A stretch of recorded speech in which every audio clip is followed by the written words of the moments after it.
હાલો નમસ્કાર, લોકસહાય ગુજરાતી ન્યૂઝમાં તમારું સ્વાગત છે. લોકસહાય યુટ્યુબ ચેનલમાં પણ તમારું સ્વાગત છે. મિત્ર, આજે રવિવાર છે. આજે આપણે કોમેન્ટનો દિવસ છે. કોમેન્ટ પણ આપણે આજે કોમેન્ટ નહીં કરશું. આજે આપણે એક ધારાસભ્યની સારી કામગીરી છે, એ કામગીરી વિશે આપણે જણાવશું. કેવા કામગીરી કરે છે, કેવા એવું નથી કે બધા લોકો રાજકારણમાં ખરાબ જ હોય છે. 5% જ બાકી રહે, સારા માણસોય છે, નથી એમની રાજકારણની અંદર. આ તો કહેવત છે ને, એક સદસ્યને એક કુટુંબમાં એક માણસ ખરાબ હોય એટલે આખું કુટુંબ ખરાબ થાય. મિત્ર, કેવા ધારાસભ્યો આપણા ગુજરાતની અંદર સારા કામ કરે, સારા ધારાસભ્યો છે, ગરીબોને કેવી સેવા કરે છે, એની વિશે આજ મિત્ર હું એક વાત કરવાનો છે. અને પરફેક્ટ કામગીરી છે. તમે એ તાલુકામાં પૂછી લો એટલે તરત કહેશે કે હા. તો મિત્ર, આપણે આજ વાત કરવાના છે ગીર સોમનાથ જિલ્લાનો ઉના તાલુકો. ગીર સોમનાથ જિલ્લાના ઉના તાલુકાની અંદર મિત્ર અત્યારે હાલ છે કાળુભાઈ ચનાભાઈ રાઠોડ, એને કહેવાય છે કેસી રાઠોડ, ઉનાના ધારાસભ્ય છે. મિત્ર, ઉનાના ધારાસભ્ય છે તો એની કામગીરી વિશે તમને આજે વાત કરવાનો છું. કેવી એની સરસ કામગીરી છે. ધારાસભ્ય નહોતા ત્યારે એ સેવા કરતા એ માણસ, અત્યારે તો ધારાસભ્ય છે. તો મિત્ર, એ રીતના ધારાસભ્ય છે કે કોઈ પણ માણસની ત્યાં કંઈ પણ એવું દુઃખી પ્રસંગ આવ્યો હોય કે કોઈ પણ એવો પ્રસંગ આવી ગયો હોય, કોઈના ઘરે, કોઈ નાના માણાની ઘરે કોઈ ઘટના બની ગઈ કે ભાઈ એનો છોકરો દવા પી ગયો કે પાણીમાં ડૂબી ગયો કે ટૂંકમાં કોઈ પણ પ્રકારનું મૃત્યુ થયું હોય, તો મિત્ર એ સમયની અંદર કેસી રાઠોડ ઉનાના ધારાસભ્ય ત્યાં જાય છે, આશ્વાસન આપે છે મિત્ર. અને કંઈ કામ હોય તો કે જો કામ પણ કરે છે. અને મિત્ર 15-20 હજાર રૂપિયો નાના માણસને આપે છે. આ રાખો, તમારે કામ આવશે. નહીં અરે રાખો મિત્ર. આવા કામ કરે આ તો બરાબર, પણ મિત્ર એકવાર ઉનાની અંદર બહુ પાણી આવેલું, એટલે નદી પાર કરવા જતાં એક કોળીનો દીકરો ને એક બાવાજીનો દીકરો, સાધુનો, દશનામીનો દીકરો, મને યાદ છે, મેં મારા છાપામાં પણ આપ્યું હતું અને એ બધું અમે નજરે જોયેલું છે. મિત્ર, એનું મૃત્યુ થયું હતું પાણીમાં ડૂબતા, અને ખ્યાલ પડ્યો એટલે એ વ્યક્તિ સ્થળ ઉપર જઈ અને એમને કીધું કંઈ કામ કાજો તો કહેજો. બંને બહેનોને વિધવા સહાયના પૈસા શરૂ કરાવી દીધા. કમ્પ્લેટ માણસને કીધું તું ફોર્મ ભરે, એ બધું કમ્પ્લેટ કરાવી દીધું. અને પછી મિત્ર એમને બંનેને 50-50 હજાર રૂપિયા આપ્યો હતો. આ લ્યો રાખો, કંઈ કામ હોય તો તમે મને કહેજો. એકવાર મિત્ર હું એક ડૉક્ટરને બ્લડ કેન્સર હતું. તો બ્લડ કેન્સર હતું ત્યારે મને કીધું કે ભાઈ, હું ગયો હતો એની સાથે, ભાઈ સાથે ગયો હતો, મારા જાણીતા હતા. તો ભાઈ આ દાખલો કાઢવાનો છે, આ દાખલો નીકળી જાય તો તમારે સિવિલમાં તમને ઘણો ફાયદો થાય, અને આગળ જતાંય તમે ધારાસભ્યનો દાખલો નીકળે તો ઘણો બધો ફાયદો થાય. કારણ કે એ માણસને બ્લડ કેન્સર હતું ને એક ગરીબ માણસ હતો.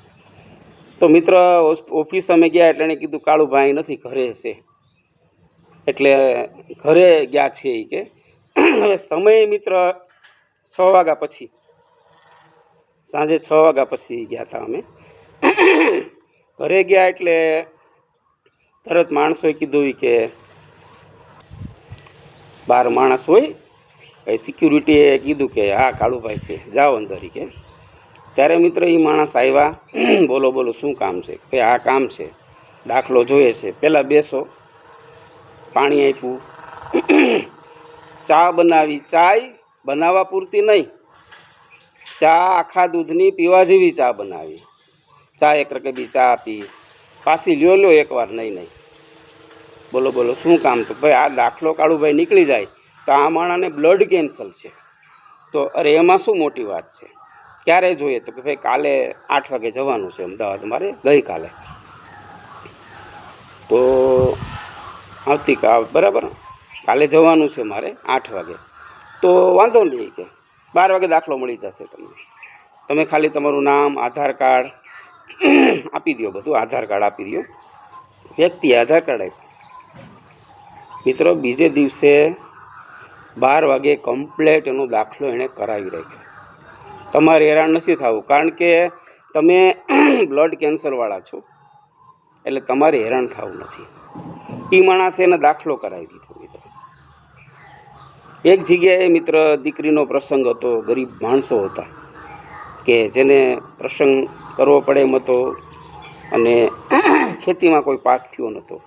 વરસાદને કારણે ખેતીમાં કંઈ નુકસાની બહુ થઈને કાંઈ પાક થયો નહોતો. તો મિત્ર એણે એને દીકરીને જેટલી જરૂર હતી બધી વસ્તુ એને લઈ દીધી. દીકરી પરણાવો, કંઈ કામ હોય તો કહેજો, ગરીબ માણસને. મિત્ર કેસી રાઠોડ ઉનાના ધારાસભ્ય છે તે આમ તમે કહો તો ગરીબના મસીહા છે. ગરીબના મસીહા છે. ગરીબ માટે એ માણસ ગમે એ કામ કરી નાખે. આપણે જોયેલું છે. કારણ કે 20 વર્ષની પત્રકારતની અંદર ધારાસભ્ય, ઘણા બધા ધારાસભ્ય આપણે જોયેલા છે કે ધારાસભ્ય બહુ સારા કામ કરતા હોય. ને અમુક ધારાસભ્ય એવા હોય. એક ધારાસભ્યને અમે ભેગા થઈ ગયા હતા. એક જગ્યાએ અમે બેસવા ગયા હતા. મરણ થયું એટલે બેસવા ગયા. મોટી ઉંમરના બાપાનું મરણ થયું, ત્યાં બેસવા ગયા. ત્યારે એ કોંગ્રેસનો ધારાસભ્ય અને હું બધા સાથે હતા. તો મિત્ર 2 કલાક ફાંકા મેરા એણે વાતો કરી મોટી મોટી. જ્યારે ઊભા થઈને ગયા, એ આવ્યા એટલે અમે વધારે બેસી ગયા હતા. ગયા એટલે મિત્રો 50 રૂપિયા થાળીમાં એણે મૂક્યા નહોતા. ખાલી વાતો કરી, ખાલી આશ્વાસન. મિત્ર એ ગરીબ માણા હોય ને, ઉનાની અંદર કોળીનો દીકરો મિત્ર ક્યાંય જાય ને, આની જગ્યાએ મજૂર માણા હોય, કોળીનો દીકરો હોય કે કોઈ પણ હોય, તો મિત્ર કોળીના દીકરા ઉનામાં ક્યાંય પણ બેસવા જાય એટલે મજૂર માણાની વાત કરું, હારાની નહીં.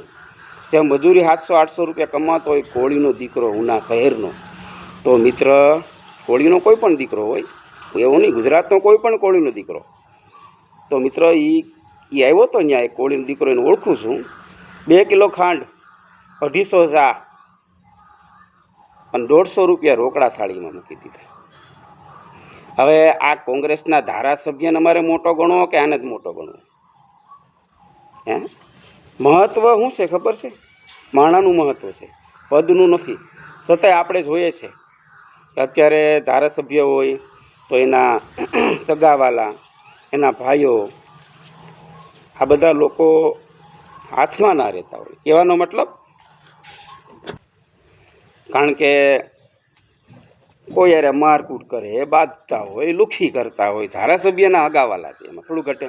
આપણે જોઈએ છે, ઘણી જગ્યાએ થાય છે. પણ મિત્ર કેસી રાઠોડનું કુટુંબનું પણ તમને એક વાત કરી દઉં છું.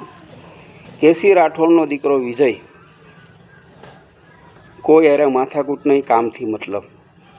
કેસી રાઠોડના જમાયું, કામથી મતલબ, કોઈ યારે માથાકૂટ નહીં. કેસી રાઠોડના ભાઈઓ, એમાં એક ભાઈને ઓળખું છું, બીજા ભાઈને ઓળખતો નથી. બધા ભાઈઓ સારા છે પણ એકનું નામ મને આવડે. બધા સારા જ ભાઈઓ છે. ભોલું રાઠોડ મિત્ર, એ કેસી રાઠોડ જેવો જ છે. ભોલુભાઈ ચનાભાઈ રાઠોડ, ભોલું નામ જેવા ગુણ. સગો ભાઈ એનો, એ તો ભેગા થાય એટલે બોલો બોલો ભાઈ, બોલો બોલો ભાઈ, ભાઈ સિવાય વાત નહીં. આ લોકોને કોઈ માથાકૂટ નહીં, એમ નહીં દીકરાઓની માથાકૂટ, નહીં ભાઈઓની માથાકૂટ, નહીં જમાઈઓની માથાકૂટ, બધા લાઈન દોરીવાળા. અને મિત્ર કેસી રાઠોડનો જે ભાઈ ભોલું છે એ તો મિત્ર એના એરિયાની અંદર નગરપાલિકામાં સદસ્ય છે. એના એરિયાની અંદર મિત્ર એ કોઈ દિવસ એવું બન્યું નથી કે લાઇટની સમસ્યા થઈ હશે, પાણીની સમસ્યા થઈ છે. એના એરિયામાં તમે નાના છોકરાનું પૂછો ને તો એમ કે ભોલુભાઈઓ, અમારે તો કે ભોલુભાઈને જ મત દેવાઓ. એટલી એણે મિત્ર શાખા મેળવી છે. અને કેસી રાઠોડના રાજમાં ઉના શહેરની અંદર, આજે ઉના શહેરની અંદર ધીમે ધીમે વિકાસ થતો જાય છે. ઘણો બધો વિકાસ થતો જાય છે, વિકાસ થાય છે, બરાબર.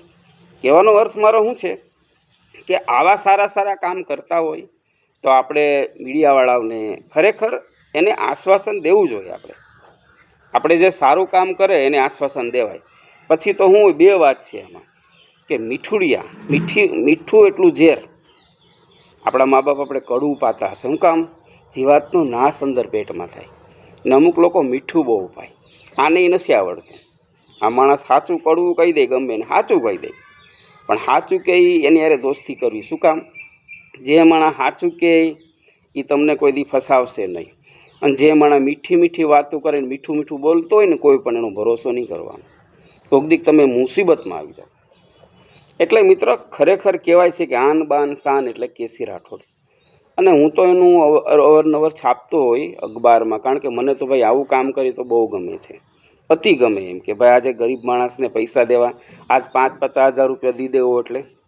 ને હમણાં વાત કરીને કે આગલો એક નામે મને કોંગ્રેસના ધારાસભ્યો ન આવે, મારે એનું દેવું નથી. આપણે કોઈને બદનામ કરવા માગતા નથી ને આપણે પાછા કોઈથી બીતાય નથી. હા, પણ કોઈને આપણે બદનામ કરવા માગતા નથી. કે જે કોંગ્રેસનો ધારાસભ્ય હતો, નામ નથી આપતો, હવે 100 રૂપિયા એને મેળ્યા નહોતા, 50 રૂપિયા મેળ્યા નહોતા. એની સામે કોળીનો દીકરો આવ્યો હતો, એને મેં વાત કરીને તમને 2 કિલો ખાંડ, 250 ચા અને 150 રૂપિયા રોકડા મળ્યા. જીવ ઉપર આધારિત છે. અને આ માણા દુઃખનો પ્રસંગ હોય એટલે રાત્રે 12 વાગે, રાત્રે 2 વાગે કેસી રાઠોડનો દરવાજો ખખડાવો. જીતેન્દ્રગીરી પત્રકાર ગેરંટી આપે તમને, એમ નહીં કે અડધી રાતે હું આવ્યો અહીં 2 વાગે જોઉં તો જોઈને સમય નહીં કે બોલો બોલો શું કામ હતો, આવો બેસો ચા પાણી પાસે, કંઈ પણ સમસ્યા તેનો હલ કરશે. એ છે ઉનાના ધારાસભ્ય કેસી રાઠોડ. ઘણા બધા ગુજરાતના ધારાસભ્ય સારા છે, નથી એમ નહીં, બરાબર કામ કરે જ છે, એમ નથી કરતા એમ નહીં. પણ કહેવાનો શું છે કે જેટલું મને ખબર છે, જેટલું મારે નજર સમક્ષ બન્યું છે, આ બધી વાત તમને હું કરું છું.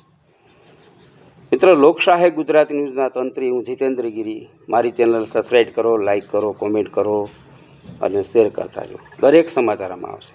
જય ભોળાનાથ. ઓમ નમો નારાયણ.